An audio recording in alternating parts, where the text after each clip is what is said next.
Donc le bénévolat, en fait, c'est pas quelque chose que vous avez improvisé à la retraite, entre guillemets, c'est quelque chose qui est là depuis de longue Bah, date, je quoi. crois que le bénévolat, c'est l'envie d'aller vers les autres. Le bénévolat, c'est essentiellement cette chose-là, d'aller vers les autres, d'être en contact avec les autres, de rendre service si on en a la possibilité de le faire aux autres.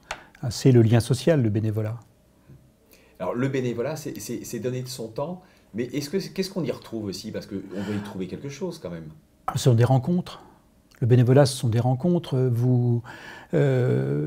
Si vous restez dans votre milieu, tant que vous travaillez, vous êtes dans un milieu professionnel, éventuellement plus ou moins tourné vers l'extérieur, ça va dépendre des professions, mais on peut rencontrer effectivement des personnes nouvelles en extérieur. Le monde est fait de contacts. Hein. Lorsque vous n'avez plus de contacts nouveaux, vous vous sclérosez. Et puis, il y a tellement de gens qui ont besoin de choses. Là, notre bénévolat, qui est un bénévolat médical, c'est un bénévolat facile. On a fait un métier pendant toute notre vie qui était de donner des soins à des personnes. Là maintenant, nous sommes en retraite, nous sommes pour la plupart en bonne santé, nous avons du temps.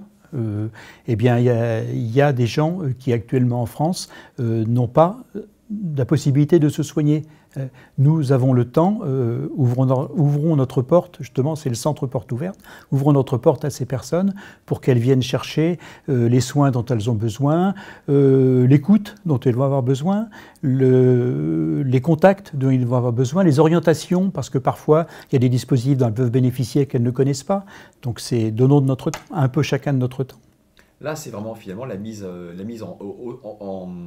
à disposition de compétences. Vous avez en effet des compétences particulières. Voilà, donc c'est facile, c'est plus facile pour certains, mais est-ce que chacun d'entre nous n'a pas des compétences dans son domaine, dans son ex-domaine professionnel, dans ses envies, dans ses souhaits?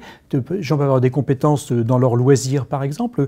Pourquoi ne pas proposer ces compétences-là aux autres, justement, et rencontrer d'autres personnes? C'est passionnant de rencontrer des gens. Au centre porte ouverte, on voit des gens en grande difficulté, mais ce sont des gens qui ont tous des histoires extraordinaires, qui viennent du bout du monde, des histoires de vie extraordinaires.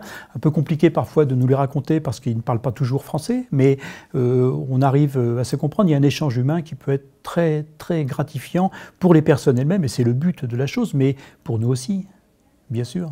Et c'est ça justement qui vous motive, vous, chaque jour à venir ici? C'est oui, d'abord aider les gens, mais aussi... c'est pas chaque jour. On essaye de pas venir chaque jour quand même. Parce que il faut qu'il y ait suffisamment de bénévoles pour que chacun puisse être bénévole un jour ici, puisse aller faire de la marche un autre jour, aller voir ses petits-enfants un troisième jour, pouvoir avoir une vie riche et variée finalement. Parce que le bénévolat, c'est ce que vous disiez, il ne faut pas que ça soit une contrainte, c'est ça? Où est la limite? Le bénévolat, faut pas que la contrainte, c'est quand on n'a plus envie.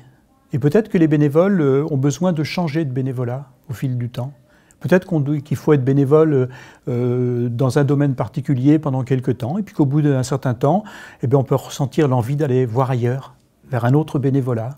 C'est pour ça qu'il faut qu'il y ait du monde, qu'il y ait un turnover qui se fasse. Et est-ce que du turnover, ici, vous en avez suffisamment, justement? Est-ce que vous avez du mal à trouver des bénévoles? On arrive à trouver des bénévoles. Si je peux faire un appel au peuple, en l'occurrence, nous avons des difficultés pour trouver des dentistes retraités. C'est toujours, depuis des années, nous avons un pool de dentistes qui sont fidèles, qui sont dévoués, mais quelques-uns en plus, ils accepteraient très volontiers d'être un petit peu plus nombreux, et nous serions très heureux d'avoir quelques dentistes supplémentaires. Mais chaque personne est toujours le bienvenu. Et d'une manière générale, Émergence recherche toujours des bénévoles. Et lorsque quelqu'un nous dit voilà, qu'est-ce que je peux faire pour vous, on lui demande qu'est-ce que vous avez envie de faire. Et on regarde ensemble avec lui qu'est-ce qu'on pourrait lui proposer dans le cadre de l'association, ou éventuellement même en dehors de l'association, si c'est quelque chose qui ne nous concerne pas directement. Hein.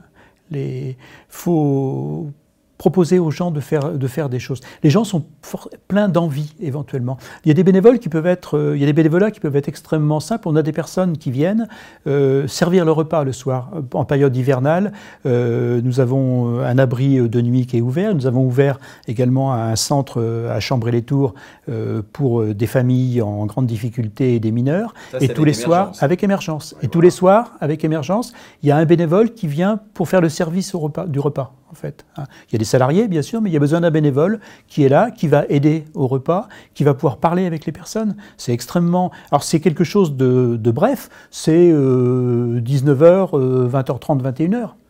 Nous avons même des bénévoles beaucoup plus courts encore. Tous les soirs, il y a des bénévoles qui vont à la boulangerie Paul aux Atlantes. On leur fera un petit peu de publicité, puisqu'ils nous donnent leurs invendus tous les soirs, à condition qu'on passe les prendre. Donc tous les soirs, il y a une personne qui va à la boulangerie à la fermeture, qui prend le ou les sacs, qui les met dans son coffre et qui les ramène à Émergence. Et son bénévolat est fini.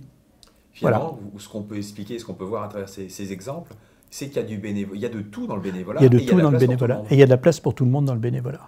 Absolument. Bon. Et vous, c'est combien d'années de bénévolat, alors, vous pensez, là, quand on aligne année après année, dans des domaines différents? Je ne sais pas, il ne faut pas compter ces choses-là. Quand on aime ça, on ne compte pas. C'est du temps donné, quoi. C'est du temps donné. Et c'est du temps reçu de la part d'autres personnes aussi. Eh bien, très bien, merci à vous. Merci.